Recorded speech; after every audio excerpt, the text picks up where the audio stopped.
Today sees the release of high contrast and entity highlight modes. Double XP is around the corner and more. But before we get into that, some quick announcements. There is some scheduled maintenance on May 14th. That'll be tomorrow if you're watching this when this video goes out. Tuesday, May 14th, 9 to 11 BST, 2 to 4 PST, or 19 to 21 AEST. This affects both RuneScape and old school game worlds, and during this period, all of the worlds will be temporarily unavailable, so plan your play sessions accordingly tomorrow, Tuesday, May 14th. Next, we have the Twitch stream, also tomorrow, May 14th at 16 game time, or 17 BST, 9 PST, or 12 EST on Twitch, where they will be revealing the content roadmap for the rest of the year. Expect to see plenty of familiar JMods as they pop in and drop in the first details about the newly announced updates. Once again, tomorrow, May 14th, 16 game time on Twitch. Now, as I alluded to in the beginning of the video, Double XP is once again right around the corner. In fact, starting this Friday. Double XP is a 10-day event where you have 48 hours to spend your Double XP at your leisure. You can pause the timer if you need to go do other activities and don't want to lose out on your Double XP time. It starts this Friday, May 17th until Monday, May 27th, starting and ending at 12 p.m. game time. As Jagex continues to iterate on the formula of the Double XP, they've made some updates to the store and the Double XP tokens. The Double XP tokens in the store will be returning with some new items including Lunar Fury armor and weapons, Skilling backpack and power packs, and Fading Memories. The Woodland Archer outfit has been replaced with the Herald outfit. They have increased the cost of several of the current items in the store. The Double XP Spirit will no longer appear in the game world. You're still going to receive your tokens when skilling, there just won't be a spirit to appear anymore. Nick the Trader will not be setting up shop anymore, but the option to convert an hour each day has been moved to the Double XP store. 1 hour is worth 2k Double XP tokens. If you have leftover credits, they will be converted into Double XP tokens at the rate of 1 credit for 20 tokens. That said, today sees the release of the high contrast and entity highlight modes. This is an accessibility feature aimed at those visually impaired, but could be useful for people without any visual disabilities. High contrast mode changes the colors of the game world to highlight interactable objects, enemies, players, and NPCs while you're playing. You can turn this option on in the new accessibility options section of the additional options menu, or by right-clicking the world map to quickly toggle it. Better yet, a keybind has been added in the controls menu and you can be able to swap the setting on and off extremely easily. You can also customize the colors to suit your personal needs. As you see here, each type of entity has its own assigned color that you can change as you see fit. Another mode is the entity highlight mode, which is somewhat similar, but it adds highlights to interactable objects, enemies, players, and NPCs, helping them stand out better as you play, without completely changing or contrasting the color of the game world. You can choose to have this always active, on proximity, or on mouse over. As with the high contrast mode, you can change up the colors or turn off ones you don't need. You can also choose between a border or silhouette version and change the size of the border. Give it a try today, checking out the different settings and see what suits you. Do note that the always on setting for entity highlight mode can impact your game performance, so you may wish to turn it down in extremely busy areas. As this is a new feature, there are some outlying areas and situations where these changes do not yet take effect. Non-interactable NPCs including hunter creatures and big game hunter dinosaurs, and in-game locations that utilize invisible click boxes including certain agility shortcuts and courses, as well as some cave entrances. Jagex is looking to improve this feature going forward, but hopes it helps players navigate the world more easily. Anyways, if you enjoyed the video so far, please hit that like button. If you're not subscribed yet and you'd like to stay up to date on all things RuneScape related, hit that subscribe button. Thank you.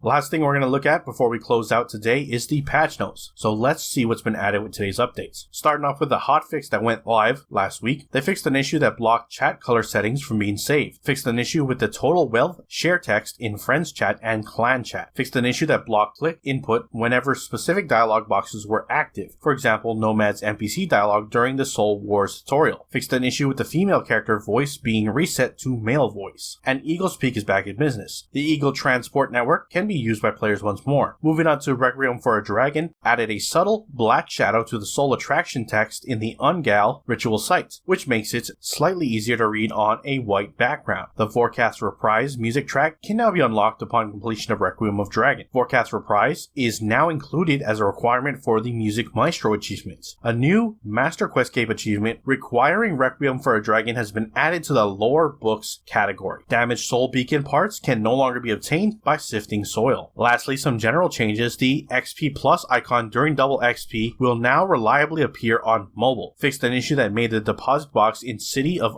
inaccessible. The Dwarven Chain Axe will no longer consume charges when chopping ivy or jungle vines, as they do not reward players with any resource. Consequently, players will no longer get additional XP using double XP mode. Medium clue scrolls now display a loot beam when they're dropped at Orc's Rift. If a player is at a state in both Garden of Tranquility and Swansong where they need to speak to the wise old man, instead of only discussing Garden of Tranquility, he now presents a choice between these two quests so that either quest can be continued. Fixed an issue that blocked players from unlocking the I know you are but what am I achievement by activating the Dragonfire shield on gemstone dragons. Updated an outdated reference to communion rituals in the Ungale ritual site, tutorial text, and skill guide description. Adjusted blocking near the Bainite mining west of Trollwise Mountain, and adjusted water flow near the northern part of the Relica Hunter area. That is it for your patch notes. Links to everything discussed in this video will be down in the description below. Check them out if you wish to do so. If you missed last week's video, it'll be on screen now, so I'll see you there. If not, I'll see you with the next RuneScape update video. Until then, I am out.